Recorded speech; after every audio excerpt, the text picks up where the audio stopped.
क्योंकि ममता बनर्जी ने एक बात कही थी इसी मामले को लेकर कि उनको अंदेशा था कि ऐसा होने जा रहा है, तो उन्होंने कहा कि जब उनकी पार्टी सत्ता में आई तो उस टाइम पे सूर्यकांत जी जो थे, उनका नाम सूर्यकांत मिश्रा, जो सीपीएम के लीडर ऑफ अपोजिशन बने थे, तो उन्होंने कहा था कि हमारे पास सीपीएम की ओर से आया था कि हम इनको बना रहे हैं और हमने उसको मान लिया था। तो जब हमने शोभन देव का नाम भेजा तो फिर क्यों नहीं माने? नहीं तो मान तो लिया, लेकिन उसके बाद चैलेंज कर दिया ना लोगों ने कि हमारे दस्तखत फर्जी हैं उसमें।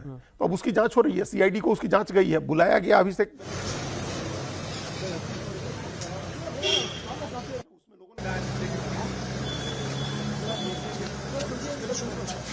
ना रे बाबा, सुमीर जाना। हाँ, तो अजीत जी, मैं अब जरा तस्वीरें अब दर्शकों को दिखा रहे हैं कि एक एक करके जो विधायक बताए जा रहे हैं, देखिए पहुंच रहे हैं और 59 विधायक अगर पहुंचते हैं और ये अब देखिए इनमें से कोई जाना पहचाना चेहरा भी नजर आ जाए, एमएलए तो लिखा हुआ है, एक एक करके विधायक पहुंच रहे हैं। और पश्चिम बंगाल की राजनीति में इस वक्त ये बड़ी हलचल है। 59 विधायकों के प्रस्ताव को लेकर इस वक्त ऋतुब्रतो और साथ ही संदीपन शाह पहुंच रहे हैं विधानसभा, और बताया जा रहा है कि जो यहाँ पर स्पीकर है, स्पीकर के सामने ये जो लेटर है दिया जाएगा। और ऐसा अगर होता है तो ऐसे में आप समझ सकते हैं कि टीएमसी यानी कि ममता बनर्जी की पार्टी की जो टूट की खबर थी वो लगभग उस पर मुहर आज लगने जा रही है, क्योंकि जिस तरह से ऋतुब्रतो बनर्जी ने साफ कर दिया है कि उनके पास 59 विधायकों का समर्थन है, सिग्नेचर है, जिसके साथ वो पहुंच रहे हैं। अब इसमें दो चीजें हैं समझने की। पहली चीज है कि ऋतुब्रतो और संदीपन कौन है, जिनको पार्टी के खिलाफ गतिविधि के चलते टीएमसी ने पार्टी से बाहर निकाल दिया कि आप पार्टी के नहीं है। यह हुआ सोमवार को, आज बुधवार है। बुधवार को वो अपने साथ 59 एमएलए जो टीएमसी के विधायक हैं उनके हस्ताक्षर लेकर पहुंच रहे हैं, एक लेटर लेकर, रेजोल्यूशन लेकर पहुंच रहे हैं, जिसमें यह हो सकता है कि वो बनेंगे नेता प्रतिपक्ष सदन के अंदर। और इस वक्त अगर स्पीकर, अच्छा सज्जन जी, का स्पीकर ये कह देते हैं, मान लेते हैं कि हाँ हम आपको इजाजत देते हैं, तो ये कानूनी तौर पर चैलेंज नहीं किया जा सकता? नहीं, चैलेंज आप कर सकते हैं, लेकिन उस समय वो जब तक उसको सुप्रीम कोर्ट या ये उसको रद्द नहीं करती है या फैसला अलग नहीं देती है, वो मान्य हो जाता है। स्पीकर के पास ये पावर है। और सबसे बड़ी बात यह है कि जो एंटी डिफेक्शन लॉ का जो 2/3 का जो कानून है, 2/3 के हिसाब से 52-53 एमएलए चाहिए, 53 चाहिए इनको 80 में। यहाँ पे ऑलरेडी 59 है, हो सकता है और भी ज्यादा बढ़ जाए, लेकिन 59 काफी ज्यादा है। तो कोई इसमें कारण नहीं है कि स्पीकर अन्यथा कोई फैसला देंगे, उस रिकॉग्नाइज भी करेंगे, अलग इनको बैठने की भी होगी। और मुख्य विपक्ष की भूमिका में जो ये है ऋतुव्रत बनर्जी, उनकी पार्टी जो है वो आ जाएगी।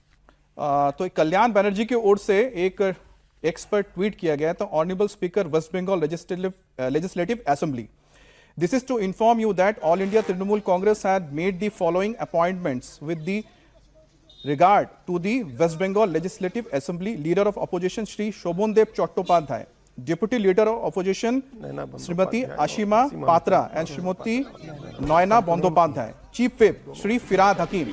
अब देखिए ये जो चिट्ठी भेजी गई है ये स्पीकर को भेजी गई है, तो समझिए कि यहां पर क्या होने जा रहा है। तो एक तरफ है ऋतुब्रतो, दूसरी तरफ है यहां पर ममता बनर्जी, या फिर उनके तरफ से शोभन देव को मैदान में उतारा गया। तो शोभन देव चट्टोपाध्याय को इस वक्त लेटर ऑफ ऑपोजिशन बताया जा रहा है, या फिर आप कहते हैं सिफारिश की जा रही है टीएमसी की ओर से या कुणाल बनर्जी की ओर से, जो यहां पर जानकारी दी गई है एक्स पर। और साथ ही इसमें डिप्टी लीडर का भी नाम लिखा गया है, जिसमें श्रीमती आशिमा पात्रा है, श्रीमती नयना बंदोपाध्याय है जो सुदीप्तो बंदोपाध्याय की वाइफ है, चुरंगी से वो जीतती है लगातार। और चीफ व्हिप है यहाँ पर श्री फिराद हकीम, आप जानते हैं फिराद हकीम मेयर भी हैं कोलकाता के और ममता बनर्जी के बहुत करीबी हैं। अजीत जी, ये जो चिट्ठी भेजी गई है, अब इस चिट्ठी के कोई मायने हैं? नहीं, इसी चिट्ठी को तो चैलेंज किया गया। इसी चिट्ठी में जो दस्तखत हैं उन्हीं को कहा गया कि फर्जी चिट्ठी है, इसी की वजह से उन दोनों को पार्टी से एक बार फिर से भेज दिया गया। तो सोमवार को उनको निकाला गया और उसके बाद उन लोगों ने सोमवार को ही जो एमएलए छात्रावास हैं वहां 50 एमएलए के साथ बैठक की।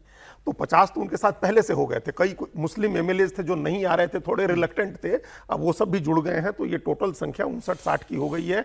और ये लोग एक अपना एक पैरेलल रिजोल्यूशन देंगे उस स्पीकर के ऊपर है। स्पीकर ये कह सकते हैं कि भाई सामने लिया, ये परेड करा दीजिए।